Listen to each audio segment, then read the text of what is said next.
Hello, Bible readers. It is Wednesday, January 27th. We're reading from Proverbs chapters 10 through 12 and John chapter 18, 1 through 24. We're in the section of Proverbs now beyond those first 9 chapters.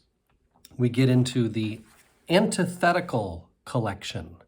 This is chapters 10 through 15. And this is the part of Proverbs that sounds kind of like fortune cookie wisdom, to me anyway. They're 2-line sayings that contrast wisdom against folly, for example. And this section is full of simplicity. You reap what you sow. That's all there is to it. That's all you need to know for now. It's kind of a beginner's understanding of wisdom.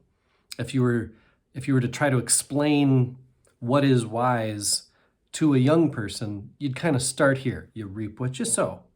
Of course, as someone gets older, they see you don't always reap what you sow. Some get what they don't deserve because they haven't worked very hard and they just get stuff put in their laps. Others work their tails off and just keep getting, challenge upon challenge.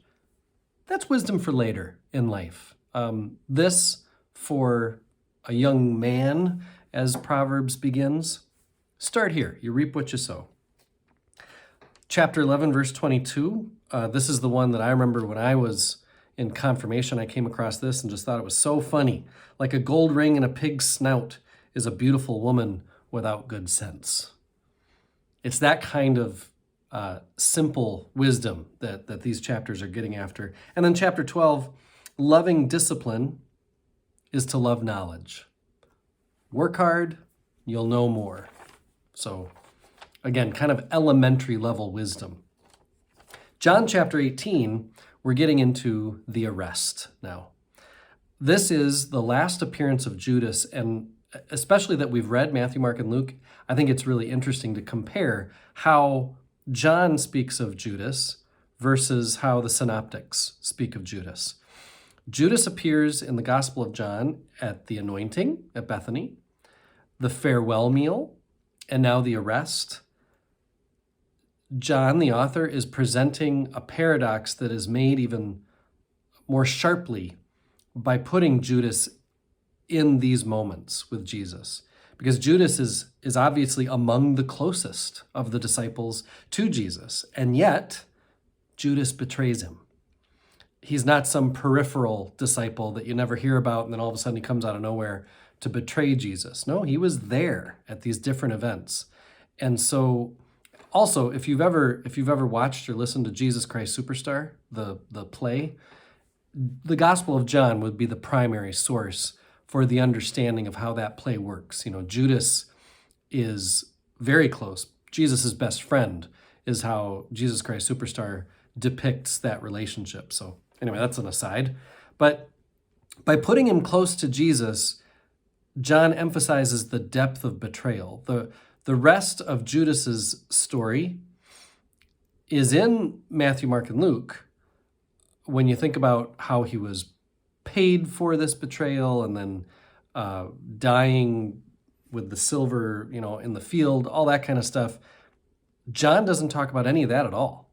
John only cares about the betrayal. That's the story John is trying to communicate. In John, there's no motive.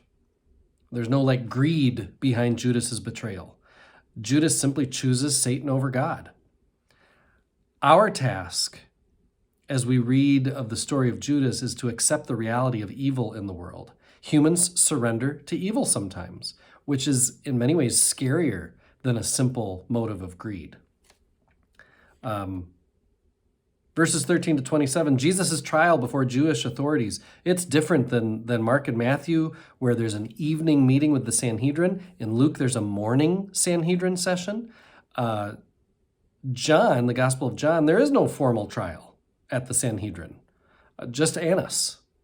So a little different way to tell the story. And then we get into Peter's denials. Now, so Peter's denials, you can compare and contrast with Judas's outright betrayal. As black and white as Judas's behavior is, Peter lives into the grayness of compromise and giving in for self-protection.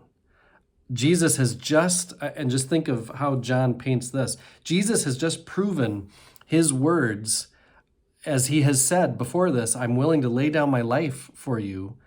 And he proves that in his interview with Annas. And while he's laying his life down, Peter responds with a haunting denial multiple times. So we really, in the way John writes this, we get to see the contrast between Jesus and normal human failings. I am one with my God. My God is with us, all of us, at all times and in all places.